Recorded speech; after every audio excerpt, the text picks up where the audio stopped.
great, thank you.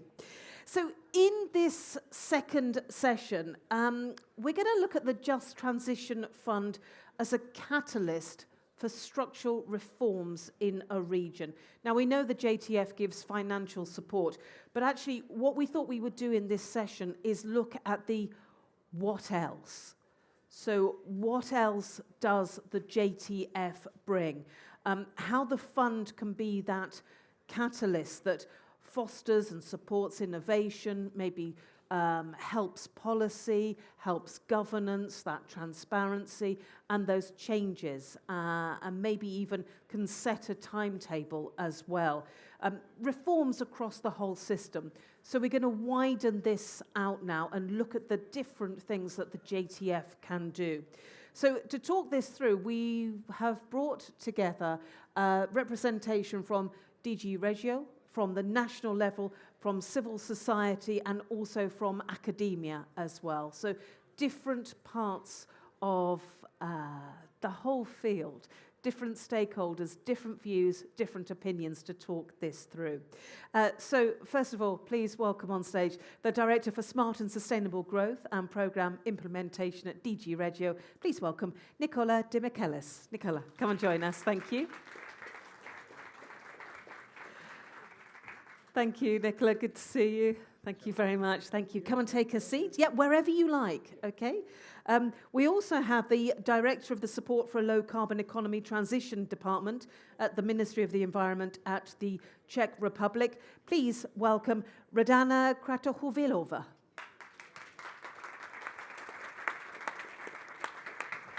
Thank you, Radana, thank you. I practiced your surname so many times, but I still don't think it was, well, okay. It was nearly there. Radana, thank you. The Just Transition Coordinator at CEE Bankwatch is with us as well. She's also the co-chair of the third JTP Working Group on the future of Just Transition. Please welcome Miloslava Stepian. Miloslava, thank you very much. And then from the world of academia, Research Fellow at the Institute for Work and Qualification at the University of Essen. Please welcome Emeritus Professor Dr. Gerhard Bosch. Thank you so much. Thank you. So does everyone have a microphone? Gerhard, lovely. Thank you very much. Thank you.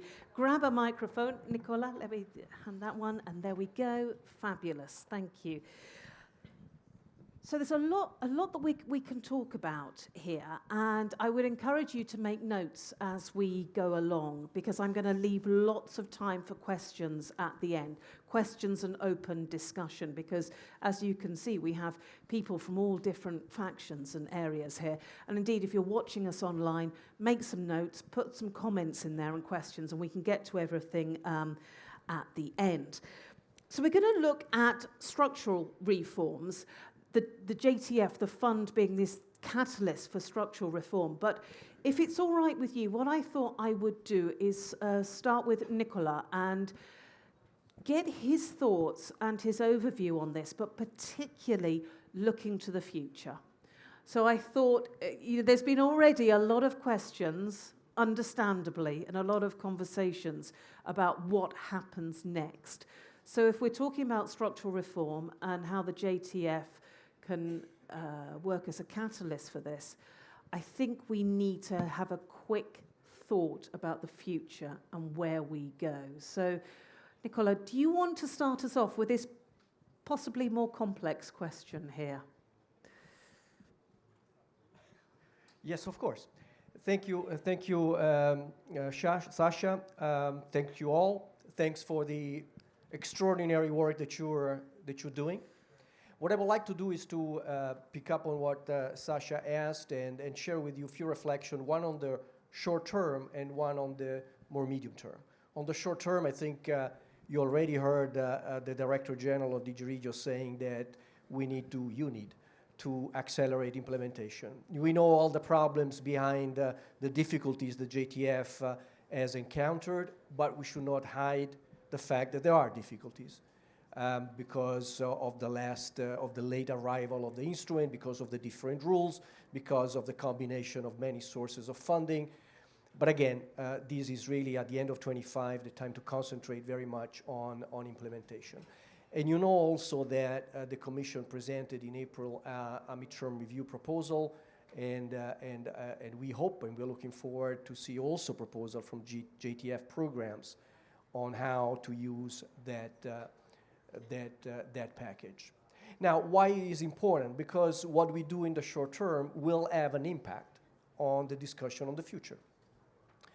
And you know that the Commission presented its proposals mid-July. Discussion is starting. There are plenty of different views about their proposal. And I think that it's worth pausing on three elements of that, on the future of the budget of the Union and on the future of transition. The first is on the budget.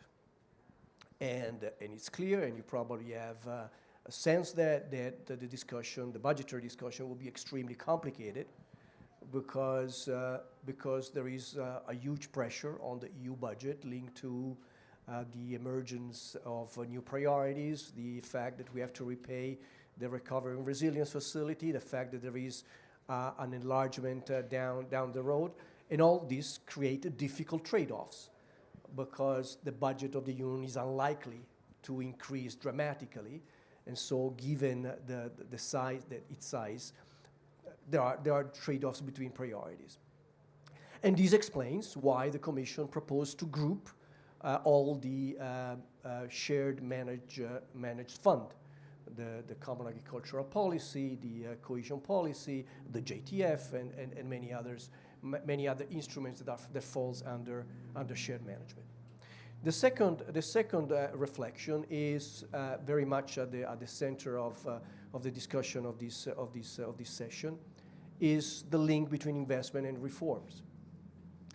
Now, that link exists already under cohesion policy. There are enabling conditions that needs to be fulfilled to ensure that the investment that are co-financed happens in an environment that is conducive to those investments. But that link will be made even stronger in the future, building not only on the experience of cohesion policy, but also on the experience of the Recovery and Resilience Facility. And you have probably noticed in the proposal that the Commission's presented in July that the European semester would become very much the basis for discussing and the type of reforms that are needed and should be linked to the investment that will be financed by the next MFF. And there will be discussion about which type of reforms, at which level, national, regional, what relations. And I think that it would be important for you to start thinking about what type of reforms will be useful to address some of the problems that you have been facing, whether linked to skills, whether linked to permitting, whether linked to state aid, whether linked to the commitments on the transition. The third element is performance. And this is definitely a big novelty, particularly in the field for those that are used to cohesion policy functioning. And that is there to stay. Don't make a mistake that we're going back to real cost. It's not going to happen. We are moving in a system that will link payments and reimbursement to the fulfillment of performance steps and milestones and targets. And why this is important? Because this will change rather dramatically the conversation and the negotiation that we will have with you guys in the future. Because it will be no longer about how much money I spend on, but is what I want to do with that money. Where do I want to get?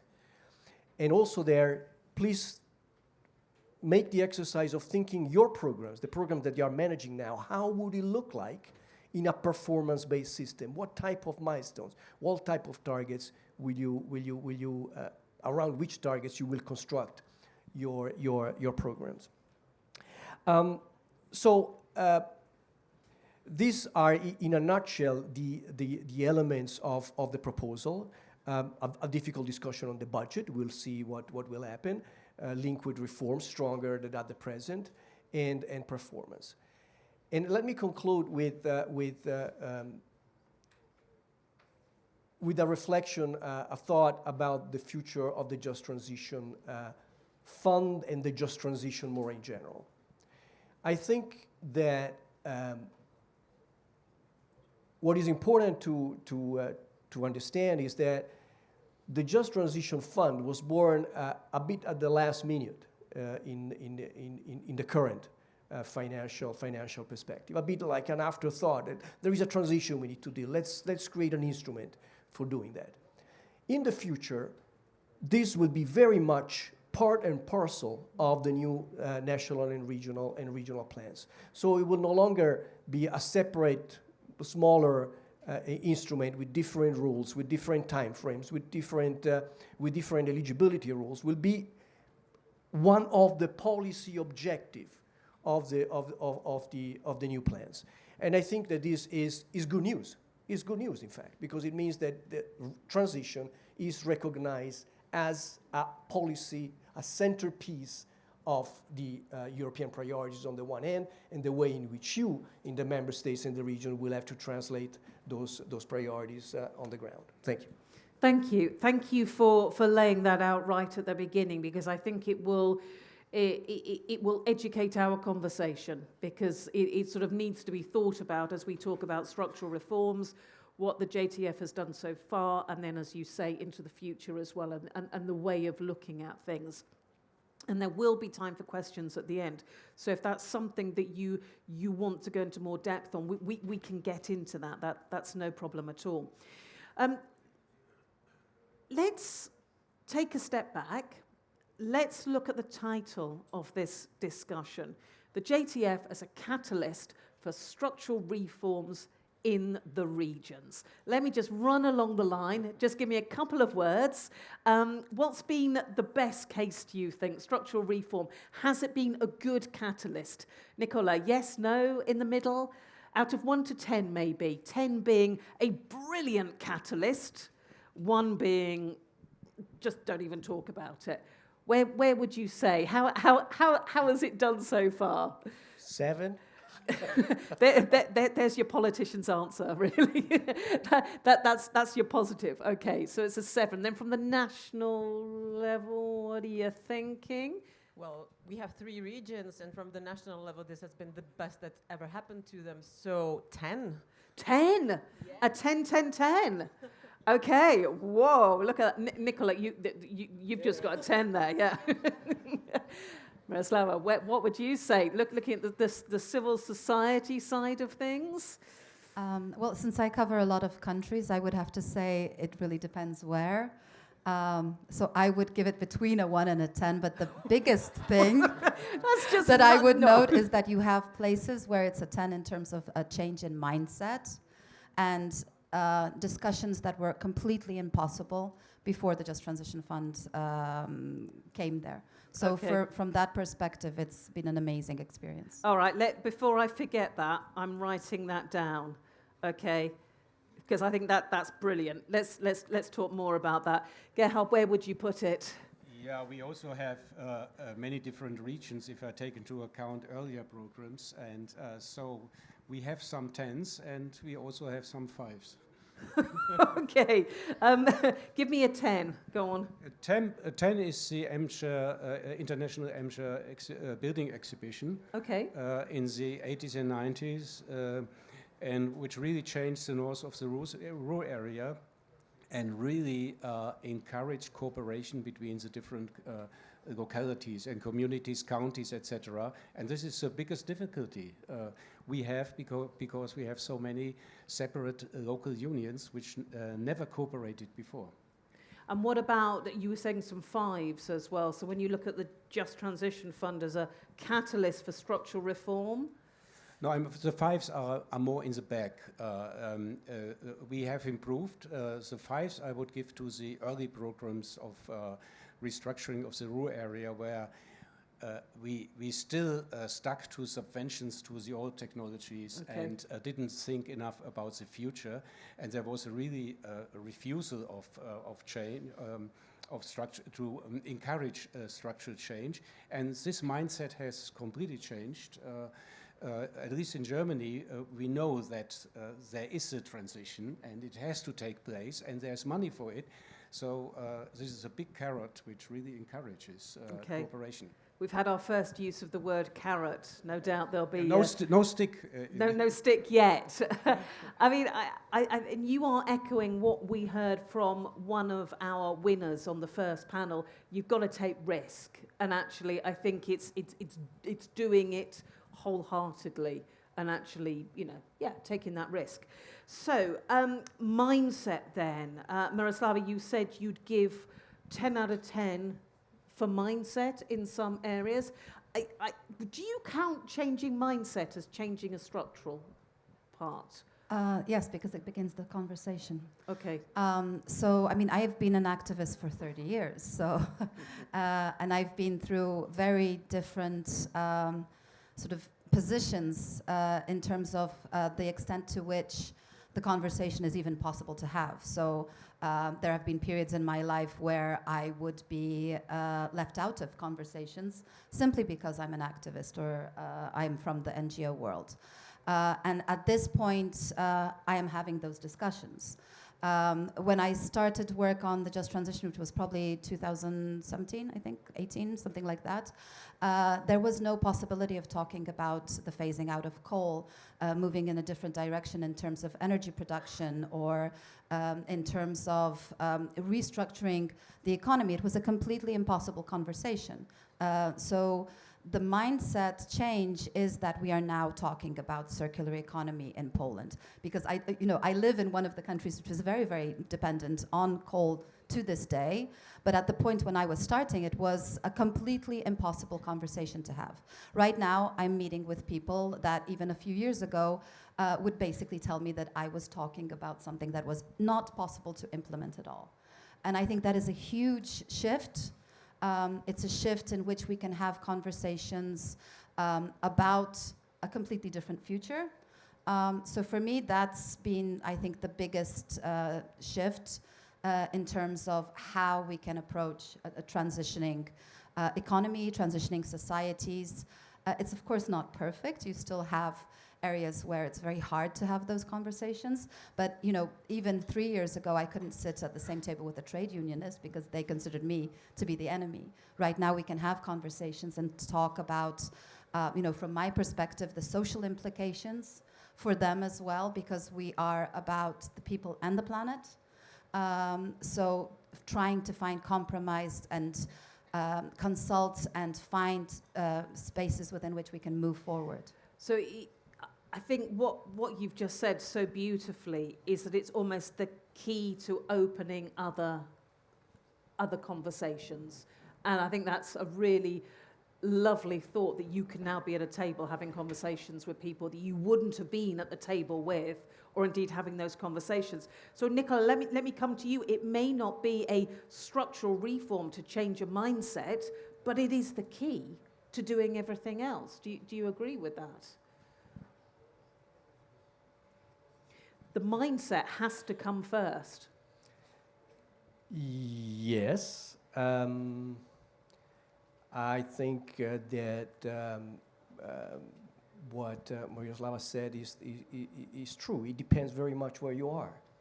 I'm among my tasks, I'm dealing with the southern countries, and there's still a lot of work to do there. What I'm simply saying, yes, of course, mindset needs to change, and probably they have changed at the beginning, but it was a matter of having access to the carrot. Now, as time passes, some keep up the momentum and others.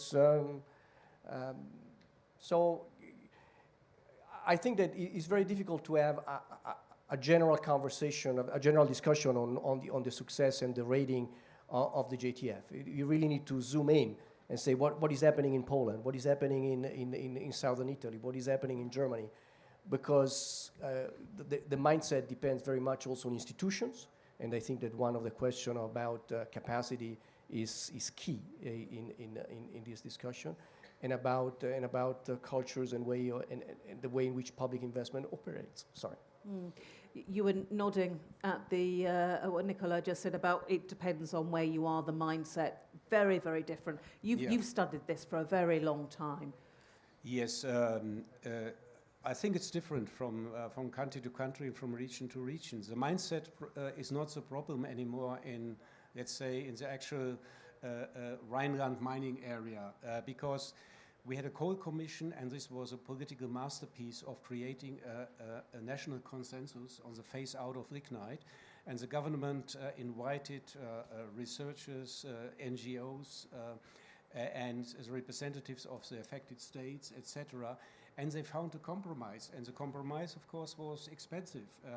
No dismissals, and money for the region, and the Just Transition Fund, plus a lot of national money. So this was really a conflict. It was we had we have a strong green movement. There was a civil war situation of protest in some areas. It completely disappeared, and it's now accepted. And now our main problem is not the mindset, but good ideas. And this is really. I was evaluating proposals for the first ideas for structural change.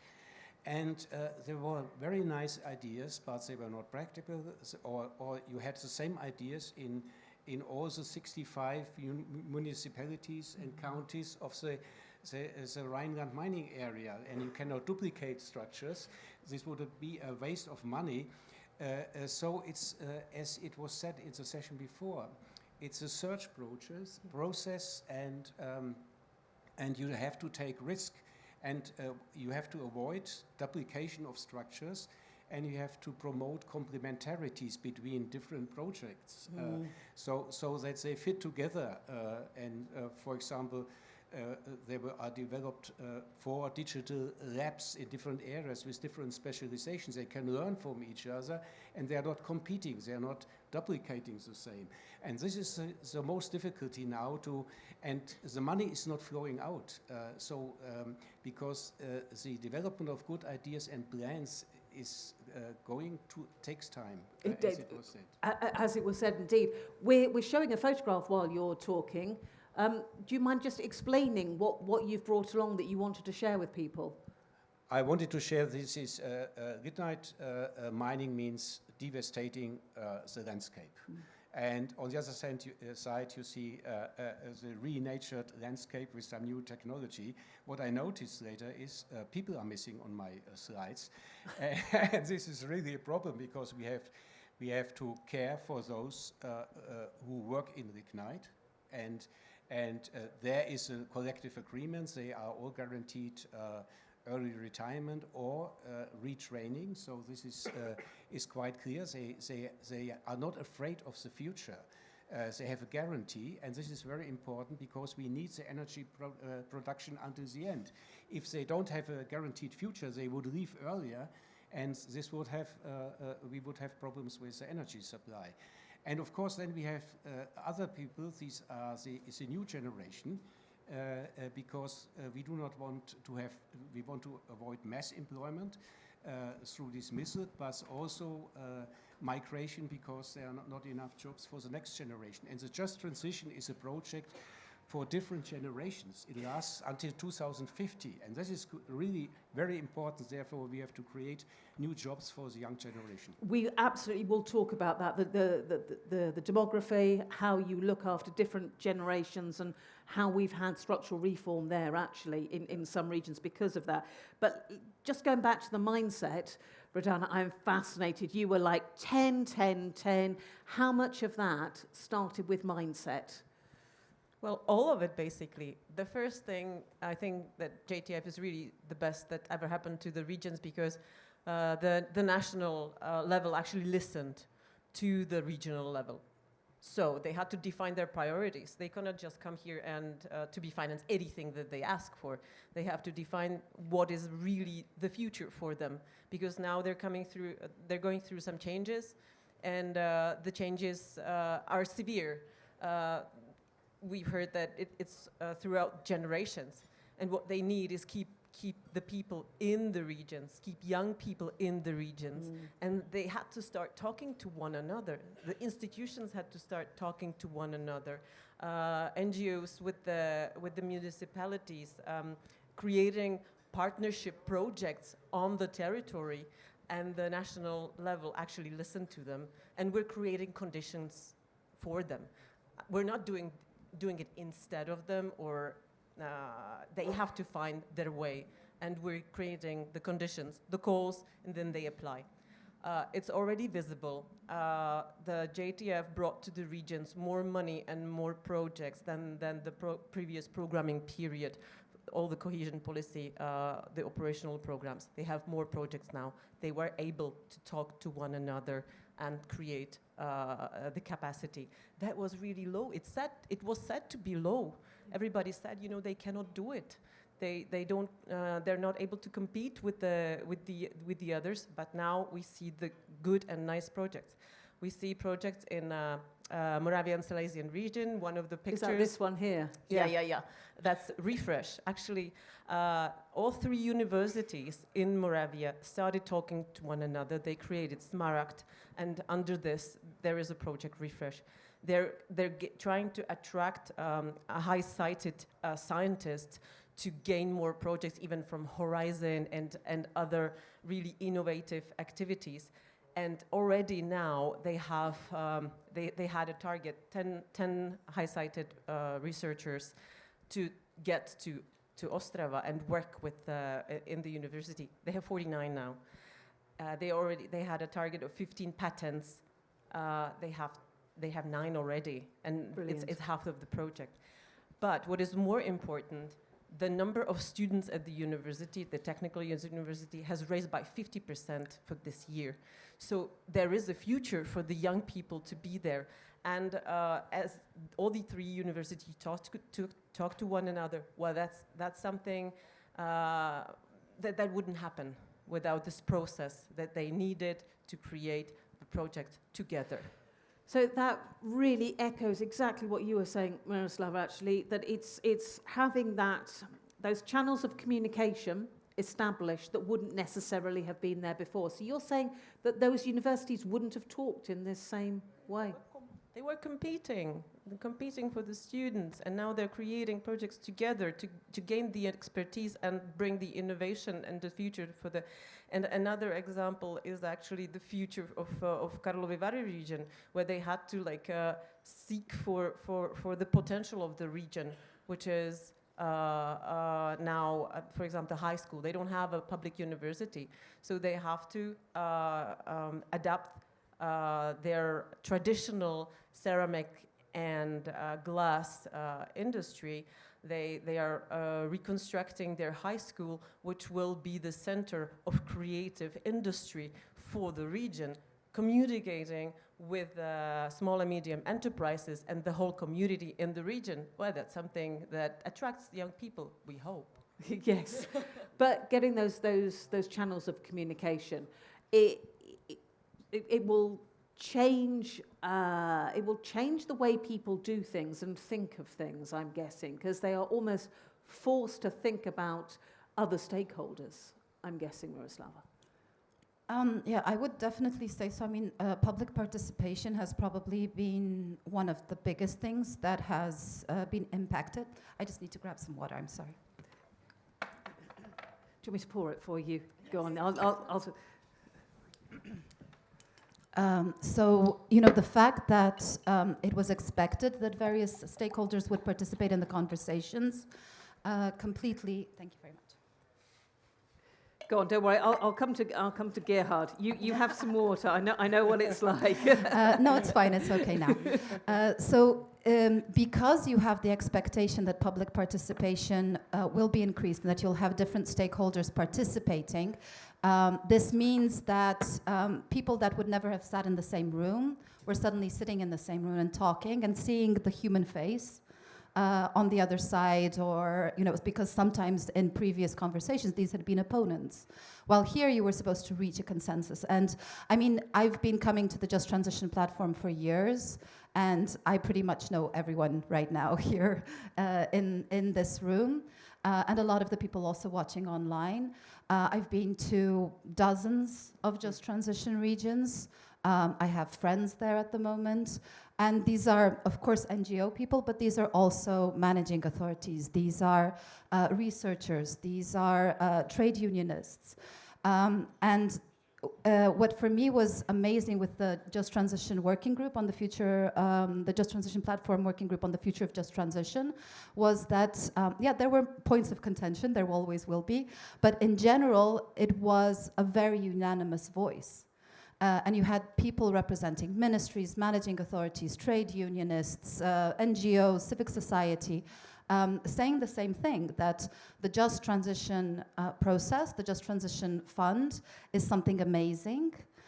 It has changed a lot at the local and regional level, and there is no, it was unanimous, basically. A lot of what we were saying, and you know, we had the paper on the future of Just Transition that came out, I think, in July.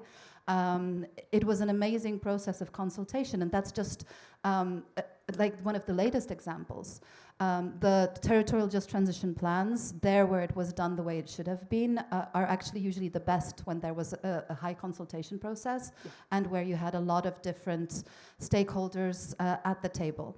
And it was very difficult at the beginning. I mean, right now with the managing authority in Eastern Wielkopolska, we're huge friends, but at the beginning when we sent in, I think, 70 pages of comments to the first version, Maciej Sytek is laughing over there, they were very upset. Well, there's 70 pages of comments, I think, is, yeah, you went some on that, didn't you? Well, I mean, NGOs tend to be go overboard sometimes, but we didn't want to attack. It wasn't about us being very critical. We really appreciated the process, but the conversation ended up with creating a final version that was much better than anything at the beginning.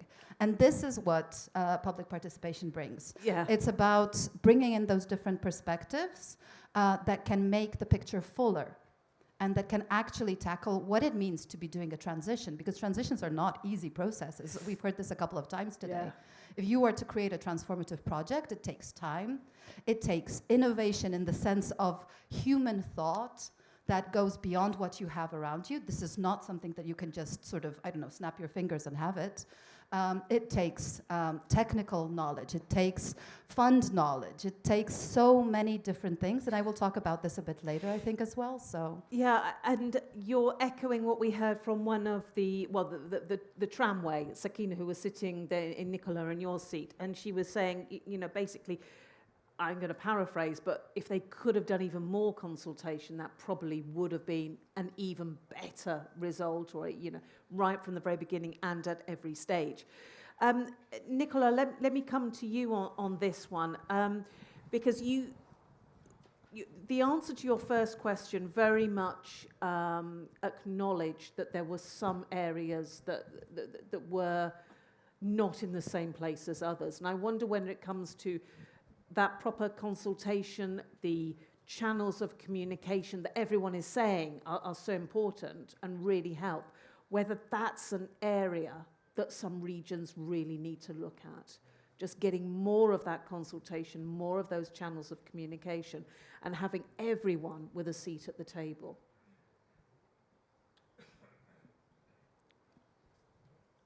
Look, my take is that, and this is not only limited to the Just Transition Fund, but possibly more to the Just Transition Fund than any the other funds, is really the capacity of the local actors to implement. Because I tend to agree that at the level of the conception and everything is fine. The real issue is in implementation. And therefore, the question of the technical capacities that are available or are not available is essential, and I think that we need to have a much more thorough discussion on what can be done compared to what we do at the moment to improve that capacity. The second is that I think that there is a trade-off, or a tension anyway, between the consultation that is needed to bring everybody around the table, and this, as you say, is complex, it takes time, and the fact that there is still a cycle and deadlines that need to be respected. And why I am one of those that believe that Brussels is too far away from anything to be able to tell a region what needs to be done. But we cannot have years and years and years of exchanges and reflection and consultation before things start. And I think that there we need to find a balance, an equilibrium between the need to bring everybody on board, and at a certain point, somebody has to take decisions and move on. Yeah, you're sitting next to me nodding, Gerhard, at that. It's all about the implementation. Yes, it's about having the right people at the table, but then it's that sweet spot, isn't it, of knowing when to move on. Go on, Radani. Yeah, go on. Yes.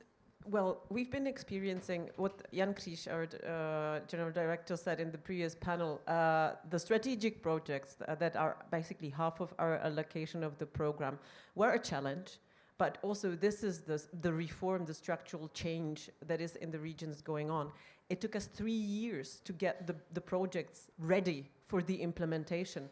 First, the regions chose the themes, and it was like few pages, basically, in some cases. In some cases, they were more prepared, because they have bigger capacities, 3 universities, so they knew a little bit more, but some regions just started from scratch. It took us 3 years, and we have 22 strategic projects now being implemented, but we have to prepare the regions. It's a learning process. It's not one-off. These changes will actually continue. The coal mines are not closed yet. In 33, we have in Czech Republic the deadline. We're not finished. The regions are still going through the transition. It will not be finished in 29, not 27. So we are now trying to prepare for the new period, no matter what money actually comes, if there will be dedicated JTF or not, because it's left on the national level. Well, that's fine.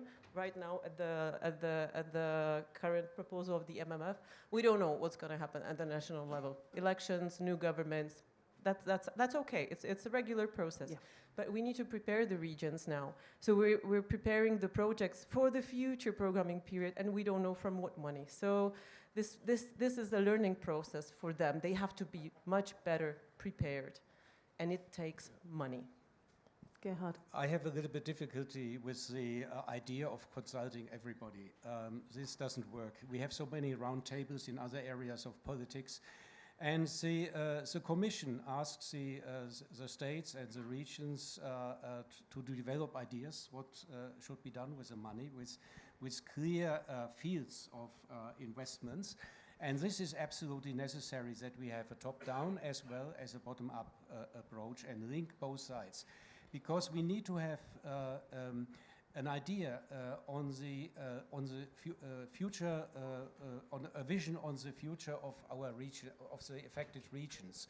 And to develop such an idea, we need to understand which endogenous potentials these regions have. They do not have the same potentials, completely different. They have probably different industries, different research institutes, etc. And therefore you have to define concrete fields, and then you have to invite the right people in these different fields, bring them together. And in some areas it's more easy than in others. For example, the Rhineland mining area is probably an area where we will have a 10 in 10 or 15 years. I do not know yet. But it's a limited number of people affected by the phasing out of lignite. With direct and indirect employment, these are 30,000 altogether, or a little bit more. And this area is a rural area, but surrounded by big cities with very well-known and good universities, not one, but many universities. By the way, they are still competing, partly cooperating. I know this from the detail, but this doesn't matter. They are competing about ideas. That's good. And therefore, I think we have the potential for developing good ideas, and then the governance process is very important, because in this area we have 65 municipalities, and they never talk to each other, and they have often only one person responsible for the economic development. So they are not able at the local level to develop ideas. They have to bring ideas together. They need advice, they need support and help. So these structures of of governance and support are absolutely crucial. Otherwise, just money doesn't help. You need to implement good ideas, to develop milestones, and we have criteria for this on value added, on employment, on sustainability. And these criteria are very strict, but this slows down the process. And some people are very much frustrated. They have a wonderful idea, but then the process is slowed down because they have to be more and more concrete. And there is a limit how thorough we should be in preparation and how much risk in the end we really take. And this is a really very difficult trade-off. And we have bottlenecks on the side of the municipalities, and we have bottlenecks finally at the side of the ministries, because they are doing their normal job, and then in addition they have to approve the flagship project in the end, and this takes much time because the administration they have their bottlenecks. Yeah. Miroslava, you're nodding. I think you were agreeing, although I know that you like the consultation, obviously, but it is that fine balance. I think it is very much about having a vision at, well, the European level and the national level. I think at the national level, unfortunately, in Poland, it's still missing. So I don't tend to mince my words, so I'll say it straight out that I don't think we have a transformation plan. And this is one of the things that's the biggest problems as compared to, for example, Germany. And you have the plans at the regional level, which I think in Poland are actually exceptionally good, considering the fact that there is no national level plan. And I think that's something that was achieved through the Just Transition Fund, through the development of the territorial Just Transition plans. So that's one of the things, and I would completely agree. I don't think it's enough to have, these bottom-up consultations, but you cannot do it without it. So one of the major issues that I have with the current MFF proposal is that the Just Transition fragment that is to be within the national and regional plans is optional. And I think that it cannot be optional, because you have countries within which there is no strong push for supporting transition regions. What also has to be remembered, I work on Central and Eastern Europe, and we have some examples of countries that are doing extremely well with implementing, or regions that are doing well with implementing. We also have examples of countries that are not moving forward. But what I see always is that at the regional level, there is much more willingness and preparedness for the transition than sometimes at the national level. Nicola, do you want to come in on that? Because I think I saw you frown when, or be, well, I'm being very honest here. I think it was a frown. I think it was a look of confusion, or not really quite sure. Is it optional? I don't remember. It is. Not so sure.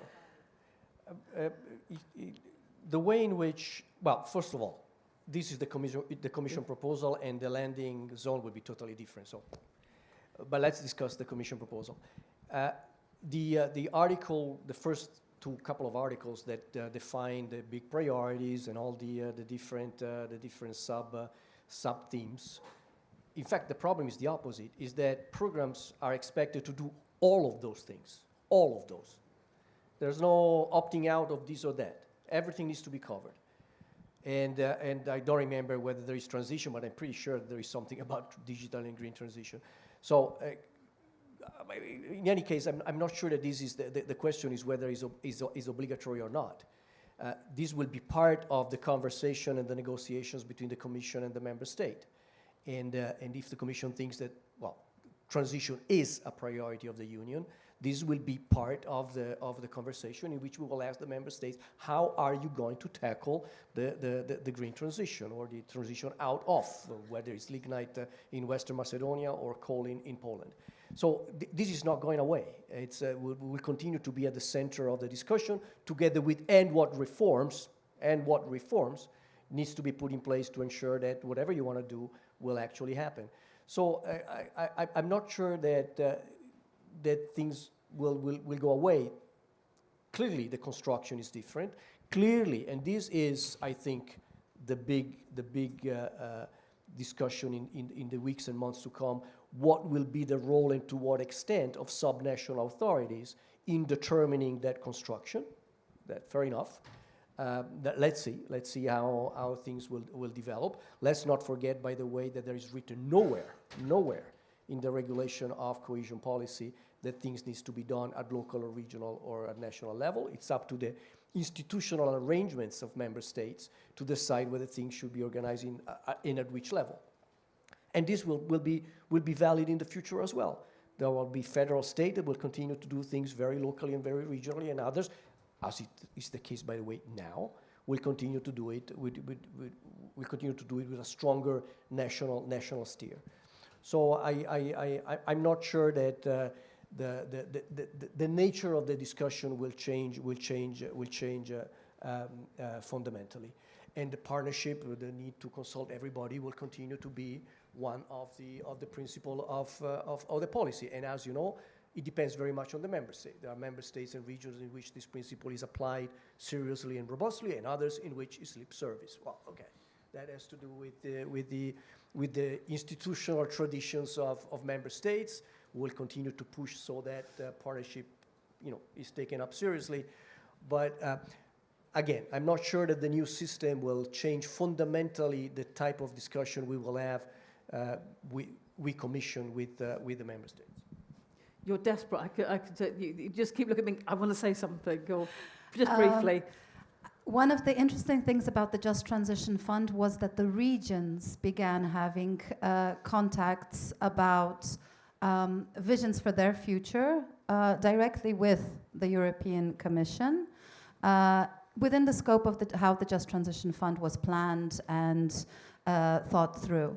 It was stronger in some regions than in others, but for example, even my region, Eastern Wielkopolska, was not even taken into consideration initially for Just Transition support.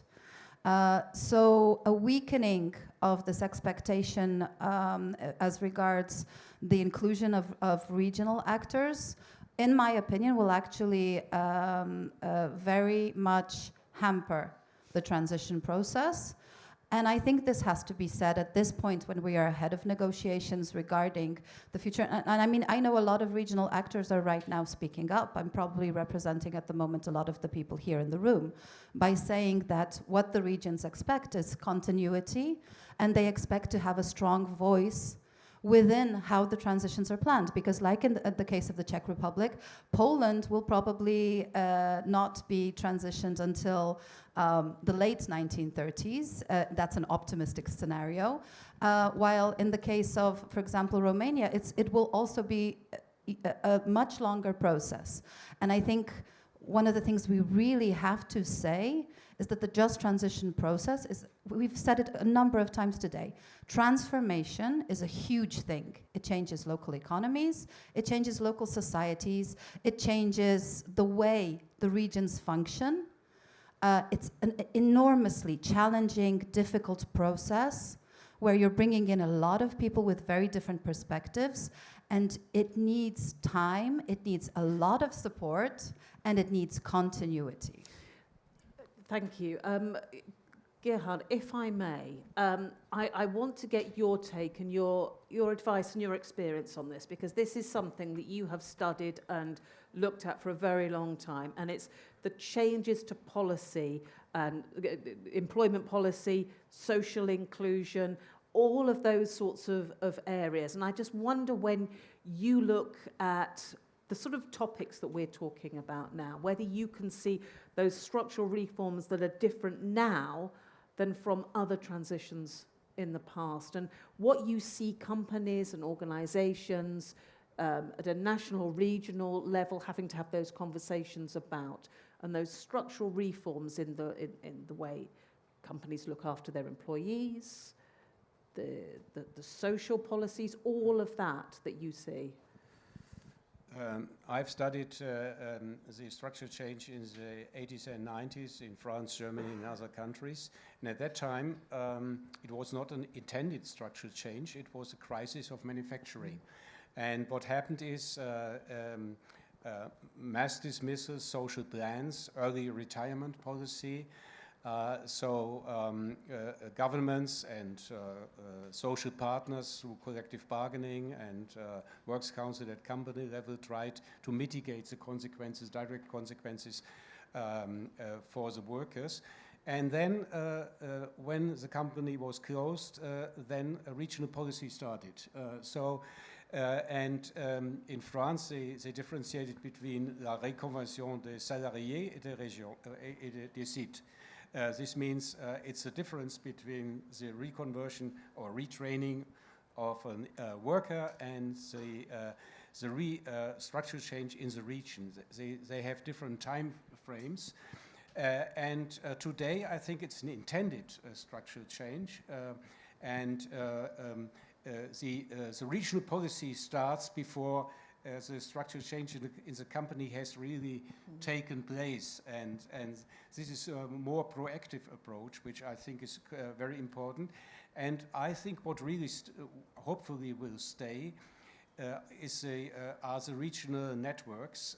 And I can see in North Rhine-Westphalia, for example, there didn't exist an economic development agency in the rural area, which is crazy because obviously there are joint issues in this, but now there exists one. This is a result of earlier programs. I do not know if this will happen in other areas. So I think the role of regions in structural change will change, hopefully will change. And the companies, I'm not so sure that it's always very different. Of course, they have a longer time horizon, so they need for electromobility, etc., or for hydrogen use in steel, they need a time horizon of 20 years. Otherwise, and this didn't exist in the past. But on the level of how to cope with their workforce, it's quite similar. We had all these instruments of social plans in the past, but what we do not have had in the past was the demographic change. And the change of retirement policy, because now early retirement options are limited in many countries with the increase of retirement age, and we have shortages of labor, which makes replacement of workers much easier than in the 80s. Governor O'Donnell, yeah. Thank you. I just wanted to say one thing. I want to thank the Commission for the push, actually, for the just transition, because without the specific approach and without the condition that each member state has to apply the just transition, we wouldn't have the majority of the projects we see today, to be honest. From the regular tools of the cohesion policy or from other tools, we wouldn't have them from Horizon because the regions are not like high-level, innovative regions enough to be able to compete in Horizon. But we have these projects now. I want to thank for the support that we got. That was amazing. I mean, I've been in the national EU funds for 20 years. There's never been such a close cooperation with DG Regio, with the national level, and then towards the regions. So this is really a unique thing that happened, and I would really appreciate for the regions for the continuation, if it's possible. And echoing what Gerhard's just said, in the past things just happened. Now the regions are actually involved, looking to the future, making the structural changes that then will help hopefully thrive in the future. Let's take questions or thoughts or anything. So if you are watching us online, type your questions or your opinions into the dialogue box online. We have Veronica, who has, she's just standing up. Let's get you a microphone. There you go. So if you're online, we have a voice of the audience for you here in the room to share questions, and I have other microphones in the room as well. So before I come straight to the online audience, anyone in the room wants to kick us off with the first question, or the first point, or maybe you want to hear Nicola say something else about the future, or something you want to come in on? No, let's take. Oh, yep, and we'll get a microphone then to you in a moment. But in the meantime, let's take the online one. Not yet. So if we can just turn on the online microphone for us, the voice of the audience. It's the one that was on the table. If the technical desk know it was the one that was on the table. Try the other one. Right. Can you hear me? Thank you. Right, a question from, I believe, one of your colleagues, Miroslava, who works more intensively in countries outside the EU. So a question from her to you, Nicola, is while for member states, regions putting the JTF in with other funds may still encourage the transition, in candidate and accession countries, the disappearance of the JTF will be seen more as a reduction of ambition and as a free pass to reduce their plans. What are your thoughts on bridging the gap between asking for change at the local level and not having dedicated funding to support the change in accession countries?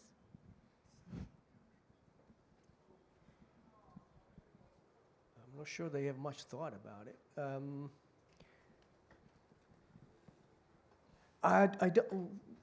I'm not, we're going back a bit to the discussion before. I'm not sure that the absence of dedicated funding is the problem. On the contrary, to be very honest with you, we were not necessarily a fan of a separate instrument in the first place, because there is a bit of and this is, by the way, explains a lot the proposal of the Commission for the future. There is a bit of multiplication of dedicated instrument to this and to do that and to do, topic specific with different rules, with different time frames, and this has created a degree of cacophony and a problem of coordination of instruments that we also face within cohesion policy between the funds and between the JTF and the more mainstream structural funds, because the rules are different, because the governance is slightly different. So again, I'm not sure that the question is whether there is dedicated funding or not, but whether the question of transition is or isn't one of the key elements of the negotiations with each member states, whether it's accession or not. And the funding that will be available, and it will be steered on what to do with those funding on the basis of what the priorities are. And this is the other question that I forgot to mention when I was discussing about the future, but I think that it's important to keep in the back of our mind. One of the reasons behind the Commission proposal is, and we may agree or not agree, but is the sense that there is a gap between EU priorities and local preferences.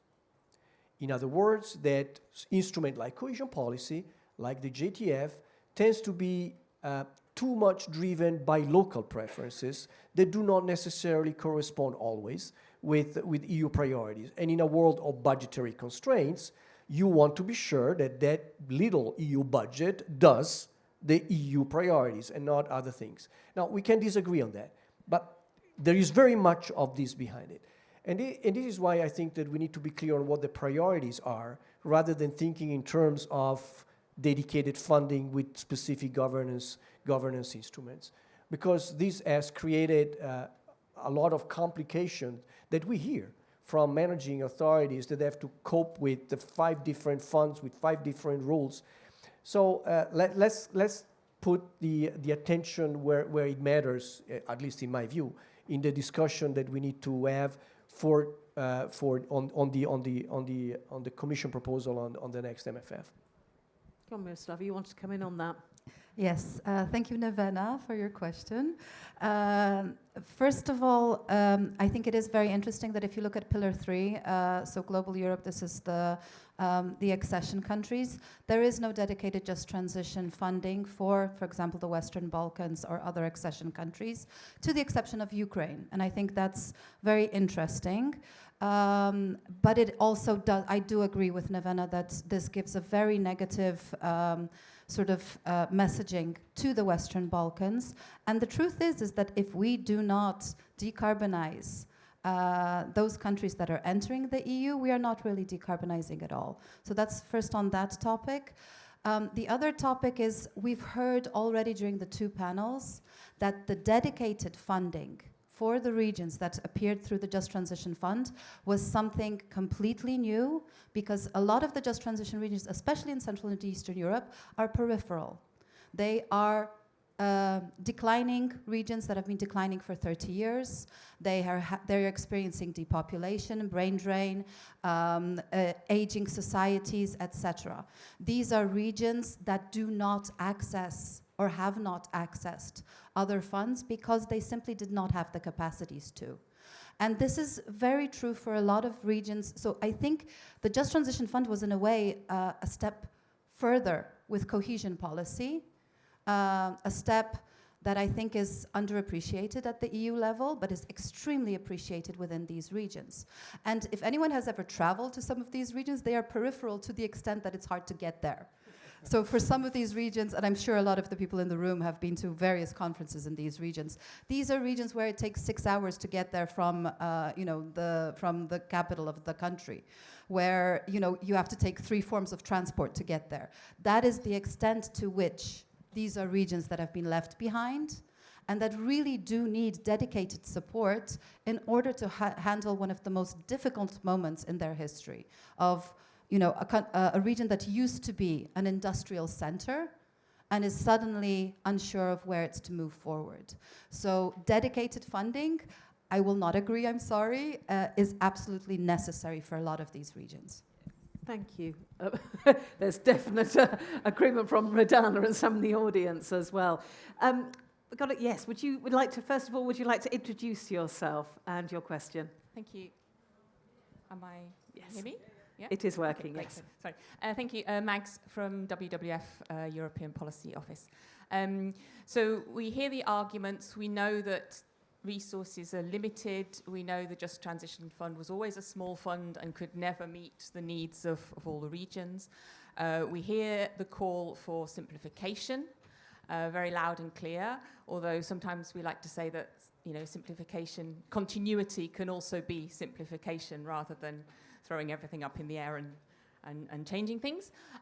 But what I haven't heard in this panel and what I may be interested in some reflections on is, again, returning to the perception issue. So not just the Just Transition Fund as the sort of resources and the inputs that it gives, but also the perception of having this as a European priority, the leave no one behind vibe, all of those things. And the word that I haven't heard is democracy. And we know that the EU budget, we know it's limited and many new pressures, and we know that to some extent, to a large extent perhaps, it is a political statement, not just a list of targeted resources. And we know that the EU is quite concerned for its democratic foundations in many areas at the moment and for the future of the EU project. So I'm just interested if there's any of you would like to reflect on linking those two things and whether actually we should be pushing harder for this flagship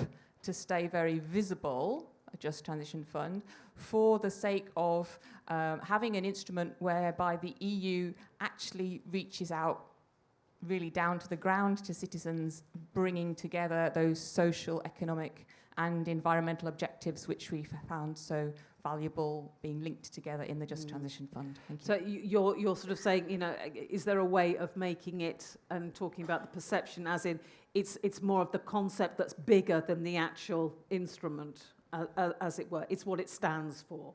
Yeah, and I think part of our concern, we can sort of again see some of the technical reasons and the reducing number of programs and things in the MFF proposal.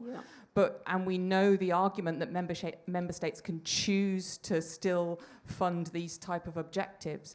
But from a visibility perspective, what do we lose in the larger project, not just in the actual amount of resources, if actually it just gets suffocated under all the other agendas at a moment when maybe the EU needs to be stepping up that sort of outreach for its citizens and for democracy. Thank you. Okay, go on, Gerhard, yeah. Yeah, I find it a very difficult subject because I think in Germany the Just Transition Fund is known among experts and not necessarily to the wider public. Also, the wider public is substantially affected by the restructuring of a whole region. And it's it was started as it's a Rhineland mining area as a very technical project. And then the actors discovered themselves that this is a problem to get support. And The problem increased because there were no results seen for 5 years, because the preparation of the projects took so much time, and now flagship projects are published and there's marketing on this. So things are getting more visible. And in Germany, probably the problem is bigger than in other countries, because we have so much national money. It's not only the EU money. In the Rhineland area, we have 2 million of 14.8 million euro, and the rest of the money is coming from regional and national sources. So it's not only an EU project, it's a joint project. And the EU disappears a little bit. Perception. Rodana, yeah. I think with us, it's with the funding and with the name tag Just Transition, we came with an explanation to the public why actually some things are happening, why the coal mines are closing, why the economy is changing, and we could explain, and we could say, you're not left behind. And we can teach the children in kindergartens what's happening here, that there is a climate change. We are explaining it to the grammar students, school students, to the general public. I think this explanation is highly necessary. And this came together. The Just Transition is not only about the money, that's absolutely true, but we had a possibility to go in the regions and explain it properly. Are you suggesting then that you agree that is potentially going to be lost? That easy way of explaining? Could be. I don't know. Okay. Could be. Well, I actually specialize in narrative. This is what I did my PhD in. If a word starts disappearing, if a phrase starts disappearing, it changes how things are perceived. I mean, so what happens within the new MFF proposal is the word Just Transition does not appear that often. And I mean, we spent the last couple of months going through the copious amounts of documents that were coming out of the European Commission. And we would search for the word, and it's not there. It's not there to the extent you have changes like clean transition or something like that. But the word clean and just transition sometimes. But the phrase just transition has begun to disappear from public narrative. And there are additional, always changes in narrative are followed by changes in policy and changes in funding. And we see this already, right? So I think a lot of us here in the room and those people online, we've put in a lot of work to bring Just Transition to the regions, to make it understood there. And I am not saying everyone in the regions understands it, but the fact that suddenly regions like Eastern Wielkopolska, Jew Valley in Romania, I don't know, Western Macedonia and Greece became the focus of attention after 30 years of decline was an amazing experience. Or the Czech ones, I see Radana is nodding there. So it was a moment where the spotlight was on the regions that had been struggling anyway, and they were finally told, we are seeing you, and we are providing you with support. And the thing I'm worried about most is that because the word Just Transition is disappearing, it also will mean that these regions are not seen anymore. And the transition is not over. It is most definitely not over. And I mean, a great example from Poland is when the territorial just transition plans were being written, there were 2 regions that were not yet ready to prepare those documents. I'm sure that we have representatives of them here. So from the Turów region and the Bogdanka region in Poland, they did not receive Just Transition Fund support because they weren't prepared for it. At the moment, they are, they've been here to meet with the European Commission to tell them that they are ready, that they want to work on the territorial Just Transition Plan, that they don't want to be left behind, because increasingly they're being told, in 6 years or in 8 years, we will be closing everything down, you need to prepare, but they have no real support for the process that they will be going through.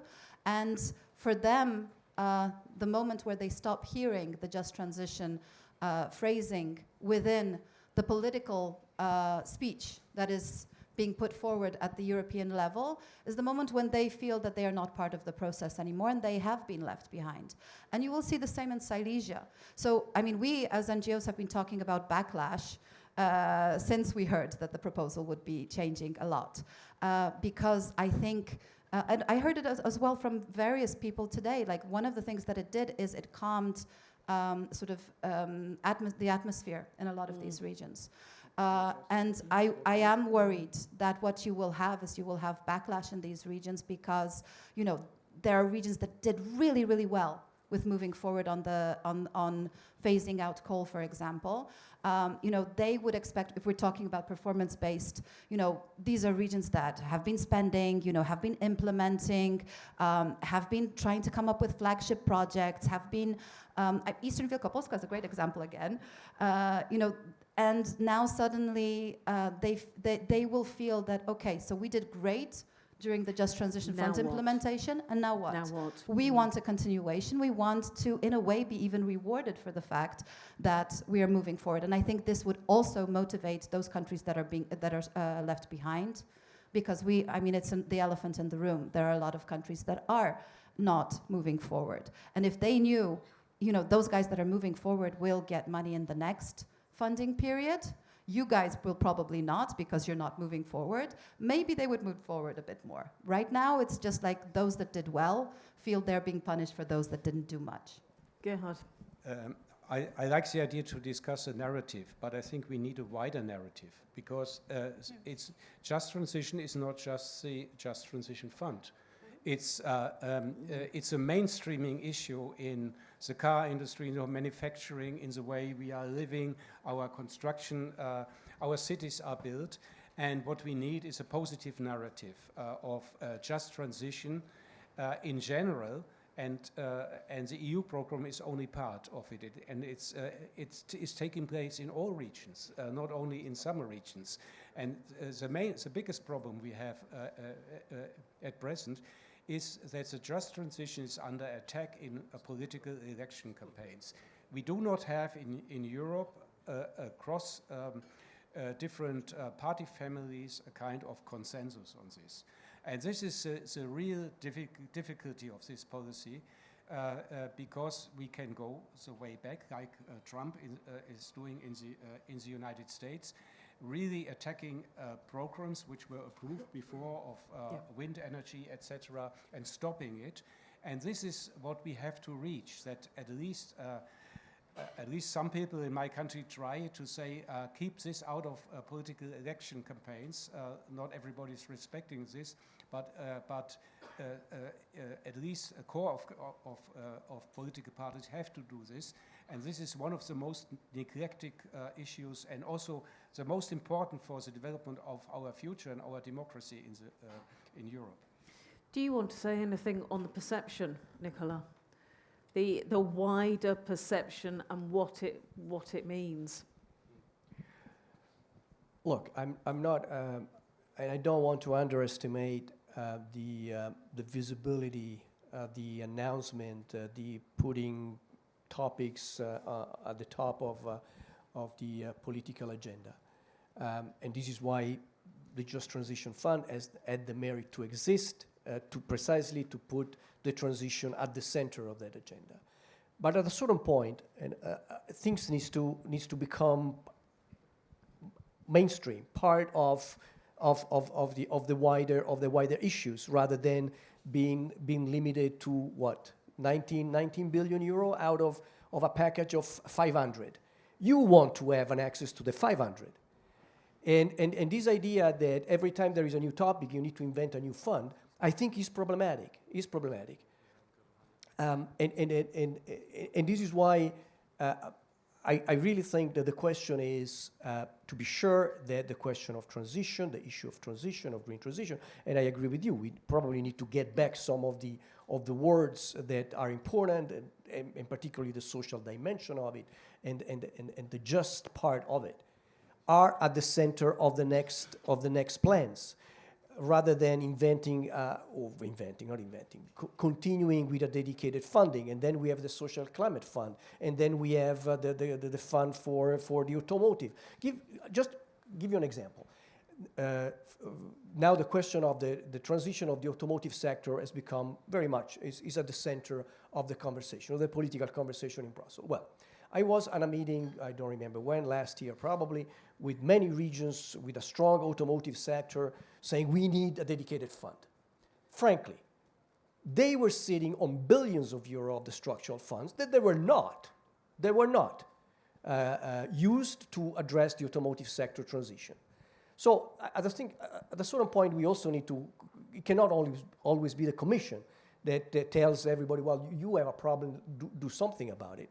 You do it by launching with the Just Transition Fund today and the Social Climate Fund tomorrow, but at a certain point this needs to become part of the mainstream policy making and policy funding.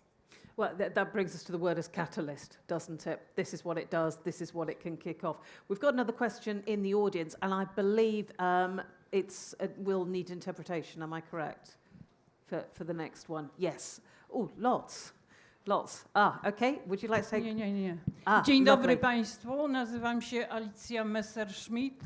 Sorry, bear with us just one moment so that people can put their translators on if they need.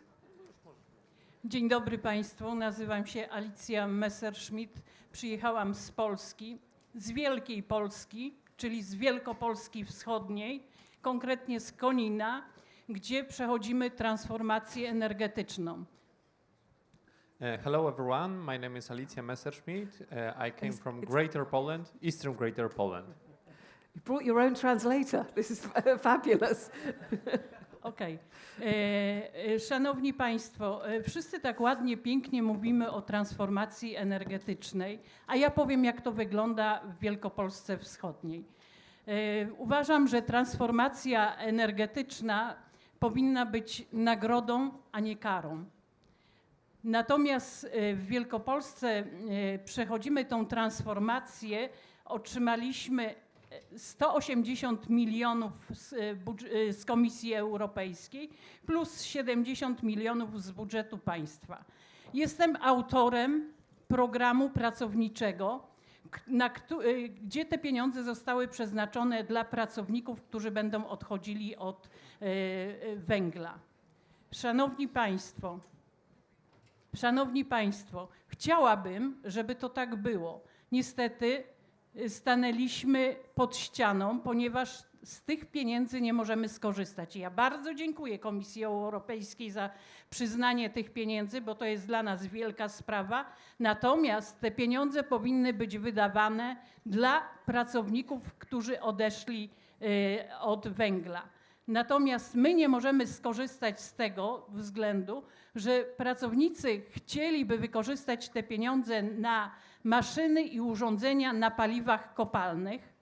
Niestety tu jest ściana, nie możemy z tego skorzystać. Podam przykład, musi być alternatywa. Owszem, pracownik chciał zakupić lawetę do przewożenia samochodów. Na paliwach kopalnych kosztuje 100 tysięcy złotych w Polsce, natomiast alternatywa jest laweta za 600 tysięcy złotych. No to chyba jest jakieś nieporozumienie, bo gdyby pracownik miał to 600 tysięcy złotych, to on by nie potrzebował pieniędzy z programu z Komisji Europejskiej. Ma być to nagroda dla pracowników za to, że odeszli od węgla brunatnego. W latach 80. było nas 15 tysięcy. Zostały 2200 pracowników w grupie kapitałowej ZEPAK. To nie jest jakaś taka duża liczba pracowników i w związku z tym apeluję, jeżeli ma być to sprawiedliwa transformacja, to pozwólcie Państwo nam korzystać z tych pieniędzy, a nie róbcie nam tutaj pod górkę, jak ja to mówię. Okay. I na to oczekują pracownicy kopalni węgla brunatnego Konin i całej grupy kapitałowej ZEPAK. Thank you. Dziękuję bardzo. Thank you very much. Thank you. So for anyone who, as a very, very quick paraphrase of that, for anyone who didn't hear, it's let the employees decide, but the example given was employees wanted to use it on something that was within the fossil fuel environment. Yeah, please do. Alicia, thank you very much for speaking. We're actually from the same town. I think this is one of the things that shows why the transition is so difficult. That some of the technologies that are absolutely necessary in order to decarbonize, to transition to different technologies, for example, are not cheap enough, basically. That they are not economically viable yet. And I think this is one of the areas that, district heating is another example. We work on some district heating projects that are going in the direction of 4th generation district heating. Until we get to a point where such solutions are supported, I would say even at the European level, solutions that are will not be scalable until they are supported to the extent that you can implement them. So, for example, in this case, where the machine that the miners are interested in buying would be the same price, whether it is, or cheaper, it should preferably be cheaper, then you will not have the right choices being made. And I think this is a very important discussion to be had at the EU level in terms of policy. Just really briefly, Gerhard. Yes, I think workers can become extremely conservative if they don't see a future outside of the of mining or of the traditional economy. So you have to create a future outside for them through retraining programs, through alternative jobs, or restructuring within companies, which is possible in some industries, not in mining, but in the car industry is definitely possible. Because I think for the narrative, it should be the best I could imagine is that people are happy that they are building parts of creating a future, a sustainable future. And we are far away from this because so many people just stuck to their job and they feel neglected by politics. Thank you. We have a question here. I'll take your question first and then I'll come over to you. Thank you. If you wouldn't mind introducing yourself first, thank you. Milan Petit from the Systems Transformation Hub. I might throw a bit of, let's say, EU lingo in here, because it's how subsidiarity principle is linked with united in diversity to competitiveness. And the one thing that I'm wondering, if you're saying regional priorities or preferences are not always aligned with EU priorities, what about national preferences if they are better aligned with EU priorities? And if nations are actually easier to work with than regions, where many of the regions actually work together with the DG Regio to see what can be done. On the other hand, if you see like the complexity of the current economic transformation, you need huge economic diversity, and that's exactly what the regions bring. And especially just transition regions with their strong industrial heritage have enormous growth potential. But currently, with many of the new funds that are being thought up in this new political cycle, because apparently that is one of the things that is interesting, new funds, is there is no mention of just transition in the clean industrial deal or the proposals for the sovereignty fund. So the question then actually, especially to Mr. Di Michelis, is can we not get just transition principles embedded within these new principles? Because as you say, it needs to be scaled up. So why can we not look at the policies coming out of DG GROW, where the real money is going, and see how the just transition and the regional perspective can be integrated there, rather than trying to adapt cohesion policy to the other way around? Thank you.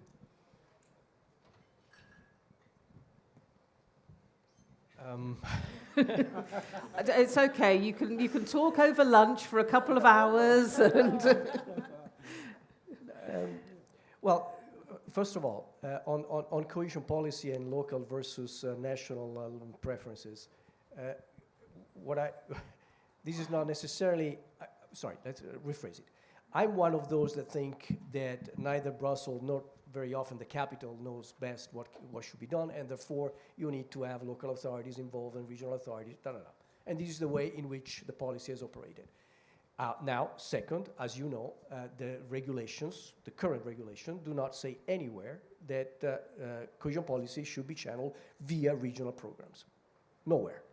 This is de facto a decision of the member states. And this decision will be exactly the same in the new system. call it chapters, call it sections, call it programs. If a member state wants to have regional chapter, it will continue to have regional chapters. And those member states that in the current period do not have regional chapters, regional programs, probably will continue to have only national. This is simply to say that the governance system, at the end of the day, will largely depend on the way in which member states work. What happened on the competitiveness fund, to your question, shouldn't it be important to try to have the just transition? Well, of course. Of course, and this is why at the end of the day, since, again, this is the Commission proposal, and we will have in front of us at least 1 year of negotiation, if not more, given the disruption that this proposal has introduced. Well, it is in this conversation and in the participation in this conversation and in this negotiation that you will see or not, at the end of the process, those elements of concern included also in the second heading of the new MFF. So my call is simply keep the attention high on how the discussion progress, and you were absolutely right. The Committee of the Regions, regional authorities, local authorities have raised their voice. The European Parliament is very cautious on the Commission proposal. So there are still important margins, as always, in any MFF negotiations to adjust, to change, and that will depend on the negotiations and on the relative weight of the different arguments. And let me just, a final comment, because you mentioned justice disappeared, but this also reflects changing priorities, and you're right. Europe has changed in the past few years, and will probably change even more, and the priorities adjust. I'm not saying that this is right or wrong. It is the way in which the Europe operates. So don't be surprised if certain things that had a lot of traction a few years ago, now they have a bit less, and maybe they will come back later on. They will follow political cycles and political priorities. Let's take a final question, if I may. Thank you. Dzień dobry, nazywam się Mariusz Prawda, więc pewnie trzeba chwilę na tłumaczenia. Okay. Mam pytania, prośbę o wyjaśnienia zarówno do pana Michaela, jak i do pana Boscha. W trakcie tej debaty wiele było takich sformułowań, że potrzeba bardzo dużo komunikacji i potrzeba też inicjatyw ze strony regionów. I z tego, co ja rozmawiam u nas w naszym kraju, w Polsce, ja zdefiniowałem kilkanaście miejsc, w których są elektrownie. Nie wiem, ile jest kopalni, bo kopalnie już przeszły ten okres. Więc pytanie, ten Fundusz Sprawiedliwej Transformacji, czy nie prościej koordynować właśnie w tych regionach, w których wiemy, że one są? Bo w tej chwili pani z Polski, która jest?